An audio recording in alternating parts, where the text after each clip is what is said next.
Henry Ford, empresario norteamericano nacido el 30 de julio de 1863 en el condado de Wayne, Michigan, falleció el 7 de abril de 1947 en Dearborn, Michigan también. Estamos ante uno de los emprendedores más importantes de los Estados Unidos, que revolucionó la producción de las fábricas con sus métodos de montaje en cadena. Henry Ford será recordado como un genio de la tecnología y héroe nacional. Estamos ante un emprendedor cuya fuerza creó una industria de un tamaño y riqueza sin precedentes, que en solo unas décadas cambió permanentemente el carácter económico y social de los Estados Unidos. Cuando el joven Ford dejó la granja de su padre en 1879 para ir a Detroit, solo 2 de cada 8 estadounidenses vivían en ciudades. Cuando murió a los 83 años, la proporción era de 5 de cada 8. Una vez que Ford se dio cuenta del tremendo papel que él y su automóvil modelo T habían desempeñado en este cambio, no quiso otra cosa que revertirlo, o al menos recuperar los valores rurales de su infancia. Henry Ford es, por tanto, un símbolo adecuado de la transición de una América agrícola a una industrial.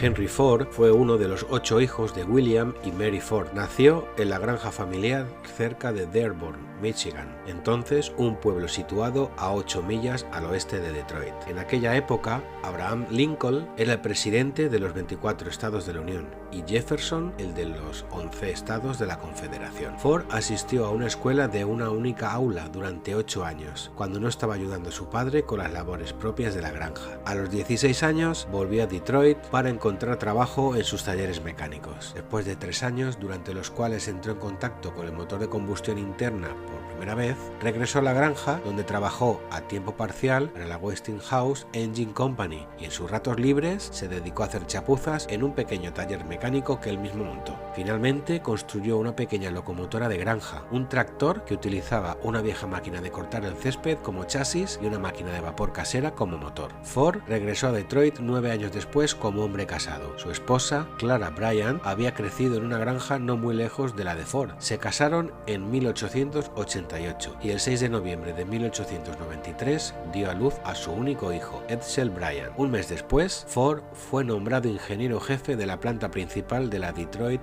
Edison Company, con la responsabilidad de mantener el servicio eléctrico en la ciudad las 24 horas del día. Como estaba de guardia en todo momento, no tenía un horario fijo y podía experimentar a su antojo. Desde hacía varios años había decidido construir un vehículo de gasolina, y su primer motor de gasolina en funcionamiento se completó a finales de 1893. En 1896 ya había completado su primer carruaje sin caballos, cuadriciclo, llamado así porque el chasis de este vehículo de 4 caballos era un chasis de calesa montado sobre 4 ruedas de bicicleta. A diferencia de muchos otros inventores de automóviles como Charles Edgar o Frank Dury, todos los cuales habían construido vehículos sin motor antes que Ford, pero que conservaron sus creaciones, Ford vendió el suyo para financiar el trabajo de un segundo vehículo y un tercero, y así sucesivamente. Durante los 7 años siguientes tuvo varios patrocinadores, algunos de los cuales en 1899 formaron la Detroit Automobile Company, más tarde la Henry Ford Company, pero todos acabaron por abandonarle exasperados porque querían un coche de pasajeros para sacarlo al mercado, mientras que Ford insistía siempre en mejorar cualquier modelo en el que estuviera trabajando, alegando que aún no estaba listo para los clientes. Durante estos años construyó varios coches de carreras, incluido el 999, conducido por Barney Oldfield, y estableció varios récords de velocidad. En 1902 dejó la Henry Ford Company, que posteriormente se organizó como Cadillac Motor Car Company. Finalmente, en 1903, Ford estaba preparado para comercializar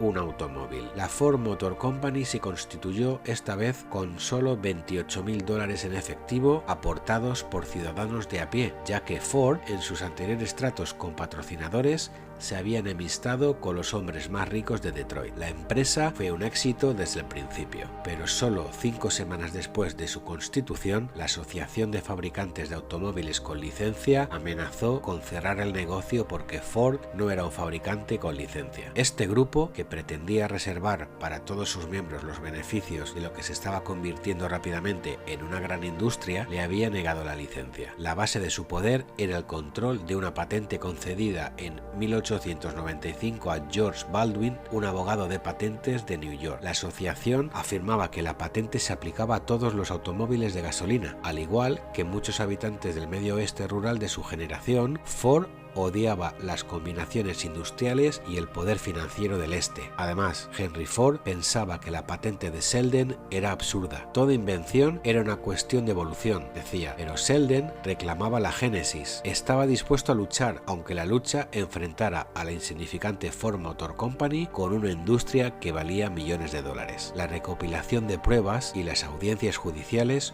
duraron 6 años. Ford perdió el caso original en 1909, apeló y ganó en 1911. Su victoria tuvo amplias implicaciones para la industria y la lucha convirtió a Ford en un héroe popular. Construiré un automóvil para la gran multitud, proclamó Ford al anunciar el nacimiento del modelo T en octubre de 1908. En los 19 años de existencia del modelo T, vendió 15 millones de coches en Estados Unidos, aproximadamente 1 millón más en Canadá y 250.000, un total de producción que equivale a la mitad de la producción de automóviles del mundo. La era del motor llegó sobre todo gracias a la visión de Ford del automóvil como utilidad del hombre corriente, más que como lujo del hombre rico.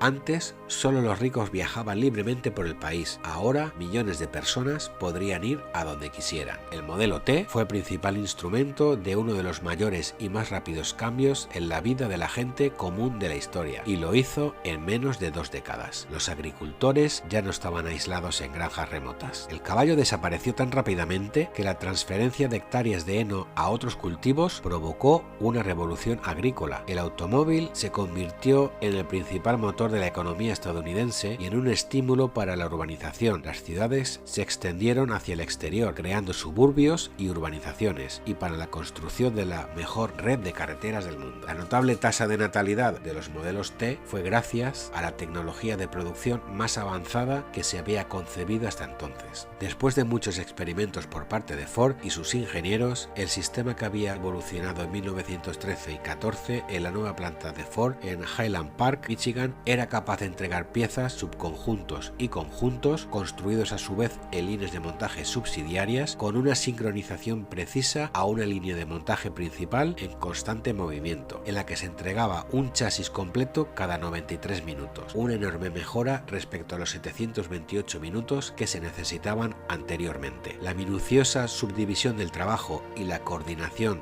de una multitud de operaciones produjeron enormes ganancias de productividad. En 1914, la Ford Motor Company anunció que a partir de entonces pagaría a los trabajadores con derecho a ello un salario mínimo de $5 al día, frente a una media de $2,34 que pagaba la industria del automóvil, y que reduciría la jornada laboral de 9 a 8 horas, convirtiendo así la fábrica en una jornada en 3 turnos. De la noche a la mañana, Ford se convirtió en una celebridad mundial. La gente lo alabó como un gran humanitario, aunque Ford dijo que el humanitarismo no tenía nada que ver. Antes, los beneficios se basaban en pagar los salarios más bajos que los trabajadores aceptaran y en fijar los precios de los coches tan altos como el tráfico lo permitiera. Ford, en cambio, hizo hincapié en los precios bajos para captar el mercado más amplio posible y luego satisfacer el precio mediante el volumen y la eficiencia. El modelo T costaba $950 en 1908, mientras que el precio varió a $290 en 1927. El éxito de Ford al convertir el automóvil en una necesidad básica resultó ser solo el preludio de una revolución más generalizada. El desarrollo de las técnicas de producción en masa que permitieron a la empresa fabricar un modelo T cada 24 segundos, las frecuentes reducciones del precio del automóvil posibles gracias a las economías de escala y el pago de un salario digno que elevaba a los trabajadores por encima de la subsistencia y los convertía en clientes potenciales de, entre otras cosas, los automóviles, estas innovaciones cambiaron la estructura misma de la sociedad.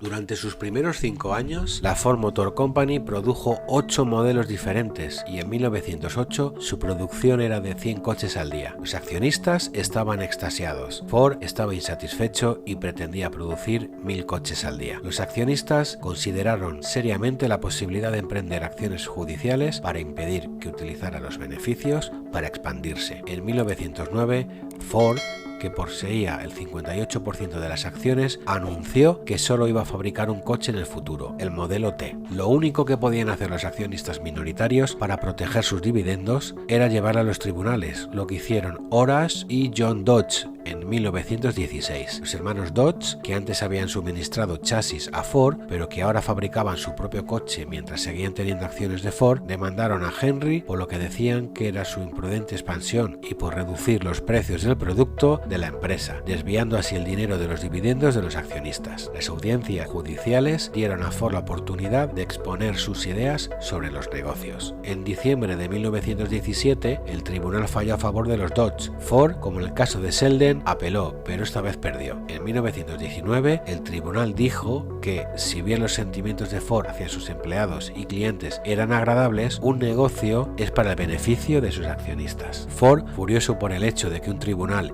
y unos pocos accionistas a los que comparaba con parásitos pudieran interferir en la gestión de su empresa, decidió comprar a todos los accionistas. Había dimitido como presidente en diciembre de 1918 en favor de su hijo, Edsel, y en marzo de 1919 anunció un plan para organizar una nueva empresa que construyera coches más baratos que el modelo T. Cuando le preguntaron qué sería de la Ford Motor Company, dijo: "No sé exactamente qué será de ella. La parte que no me pertenece no puede venderse, que yo sepa". Los Dodge, de forma un tanto incoherente, acababan de llevar a los tribunales por mala gestión y juraron que no le dejarían salir. Ford dijo que si no era el dueño de su propia empresa, fundaría otra. La treta funcionó. En julio de 1919, Ford había comprado a los 7 accionistas minoritarios. Los 7 no tenían mucho de qué quejarse. Además de recibir 106 millones de dólares por sus acciones, recibieron un dividendo ordenado por el tribunal de 19 millones de dólares más $1,5 millones de intereses. La Ford Motor Company se reorganizó bajo una carta de Delaware en 1920, con todas las acciones en manos de Ford y otros miembros de la familia. Nunca un hombre había controlado tan completamente una empresa comercial tan gigantesca. La planificación de una nueva y enorme planta en River Roads, Michigan, había sido una de las causas específicas de la demanda de los Dodge. Lo que Ford soñaba no era simplemente aumentar la capacidad, sino la autosuficiencia total. La Primera Guerra Mundial, con su escasez y aumentos de precios, le demostró la necesidad de controlar las materias primas. La lentitud de los proveedores le convenció de que debía fabricar sus propias piezas. Las ruedas,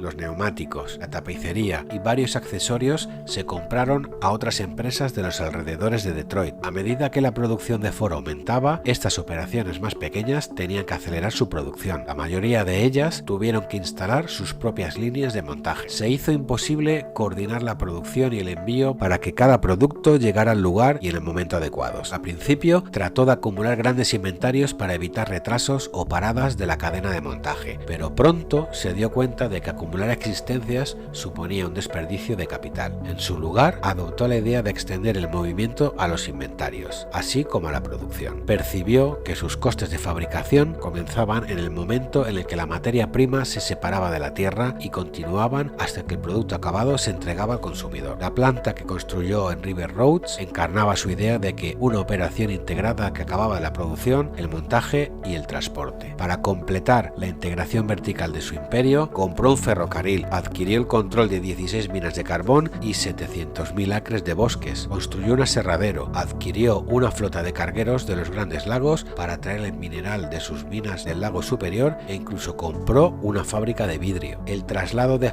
Highland Park a la planta de River Roads, ya terminada, se realizó en 1927. A las 8 de la mañana de cualquier día llegaba en un carguero de Ford el mineral suficiente para el día, procedente de las minas de Ford en Michigan y Minnesota, y era trasladado por una cinta transportadora a los Altos Hornos, transformado en acero con el calor suministrado por el carbón de las minas de Ford en Kentucky. Continuaba por los moldes de la fundición y las fábricas de estampación, y exactamente 28 horas después de su llegada como mineral, emergía como un automóvil acabado. Sistemas similares se ocupaban de la madera para los tableros del suelo, el caucho para los neumáticos, etc. En la cúspide de su éxito, la empresa tenía participaciones que iban desde las minas de hierro del norte de Michigan hasta las selvas de Brasil y operaba en 33 países de todo el mundo. Y lo que es más sorprendente, no se había prestado ni un solo céntimo para pagar nada de esto. Todo se construyó con los beneficios del modelo T.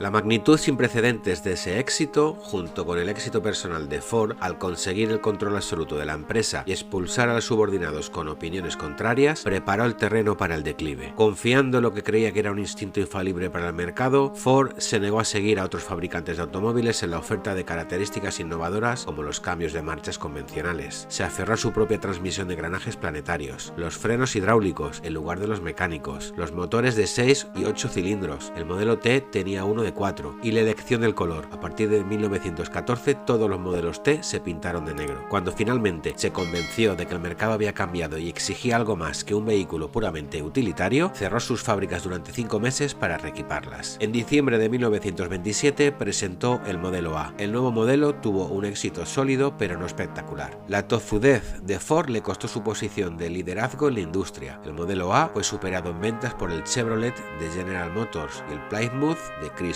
y se dejó de fabricar en 1931. A pesar de la introducción del Ford V8 en 1932, en 1936 la Motor Ford Company era la tercera en ventas del sector. Un patrón muy similar de control autoritario y terquedad marcó la actitud de Ford hacia sus trabajadores. El día de $5 que tanta atención le reportó en 1914 llevaba consigo para los trabajadores el precio de un paternalismo a menudo prepotente. Además, no era una garantía para el futuro. En 1929 Ford instituyó la jornada de $7, pero en 1932, como parte del rigor fiscal impuesto por la caída de las ventas y la Gran Depresión, se redujo a $4, por debajo de los salarios vigentes en la industria. Ford empleó libremente a la policía de la empresa, a espías laborales y a la violencia en un prolongado esfuerzo por impedir la sindicalización, y siguió haciéndolo incluso después de que General Motors y Chrysler hubieran llegado a un acuerdo con la United Automobile Workers. Cuando la Asociación de Trabajadores del Automóvil consiguió finalmente organizar a los trabajadores de Ford en 1941, consideró la posibilidad de cerrar antes de que le convencieran de firmar un contrato sindical. Durante la década de 1920, bajo la presidencia nominal de Edsel Ford, la empresa se diversificó adquiriendo la Lincoln Motor Car Company en 1922 e incursionando en la aviación. A la muerte de Edsel, en 1943, Henry Ford retomó la presidencia y, a pesar de la edad y la enfermedad, la mantuvo hasta 1945, cuando se retiró en favor de su nieto Henry Ford II. Henry Ford era una personalidad compleja. Fuera del taller mostraba una variedad de entusiasmos y prejuicios y de vez en cuando una sorprendente ignorancia. Su afirmación de que la historia es más o menos una tontería fue ampliamente difundida, al igual que sus deficiencias en ese campo,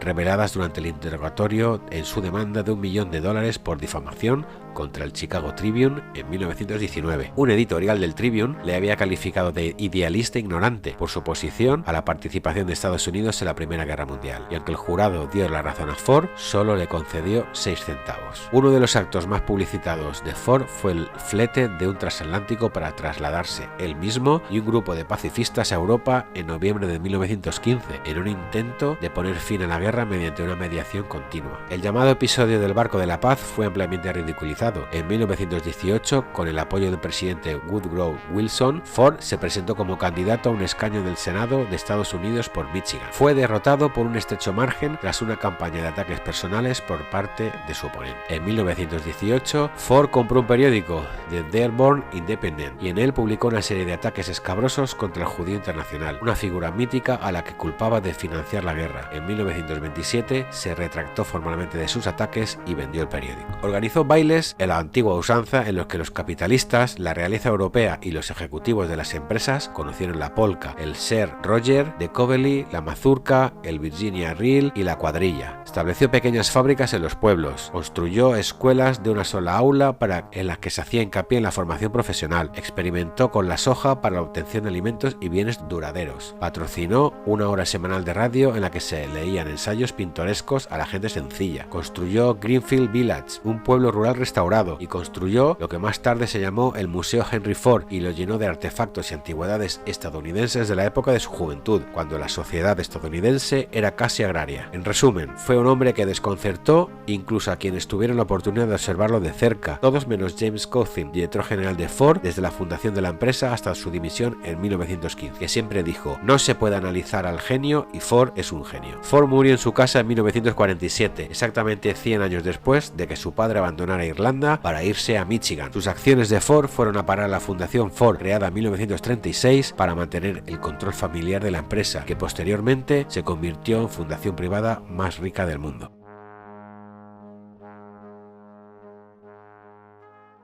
Querido amigo, si te gusta este contenido, te invito a que le des al botón de suscribir y actives las notificaciones. De esta manera YouTube te avisará cada vez que suba un nuevo vídeo.